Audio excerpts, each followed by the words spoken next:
আসসালামু আলাইকুম প্রিয় দর্শক, সবাই কেমন আছেন? আশা করি সবাই ভালো আছেন। আজকে আমি দেখাবো আপনাদেরকে 100 ফিট রাস্তার সেই বালু নদীর উপরে যে ব্রিজটা তৈরি করা হয়েছে, সেই বালু নদীর ব্রিজটা দেখাবো। এখন আমি বালু নদীর ব্রিজের উপরে উঠতেছি। এর সামনে দেখতে পাচ্ছেন একটা স্টিল, এটি হচ্ছে মূল ব্রিজের অংশ। আর এখন আমি ব্রিজে উঠতেছি। এই ব্রিজটা এখন বর্তমানে একটা পর্যটক কেন্দ্র হয়ে দাঁড়িয়েছে। এই ব্রিজের ওই পারটা হচ্ছে আপনার নারায়ণগঞ্জের রূপগঞ্জ, আর এই পাশটা হচ্ছে আপনার 100 ফিট। হ্যাঁ, এটা ঢাকার মধ্যে পড়ছে, আর ওই পাশটা হচ্ছে আপনার নারায়ণগঞ্জের রূপগঞ্জের মধ্যে পড়ছে। তো এখন আমরা সেই বালু নদীর উপরে যে ব্রিজের উপরে এখন যাচ্ছি। এখন মূল অংশের মধ্যে আমরা এখন চলে আসতেছি। এই যে স্টিল যে একটা দেখা যাচ্ছে, এটার নিচে হলো নদীটা, বালু নদীটা। এখন আমরা প্রায় নদীর উপরে উঠে পড়ছি, ব্রিজের মাঝখানে চলে আসতেছি।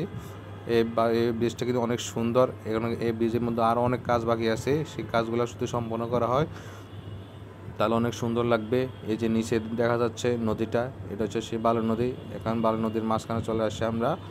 এই নদীর ব্রিজটা এখন একটা পর্যটক কেন্দ্র হয়ে দাঁড়িয়েছে, যদিও এখন প্রায় 3টা-4টা বাজে। এই মধ্যে এখন লোকজন আসে নাই।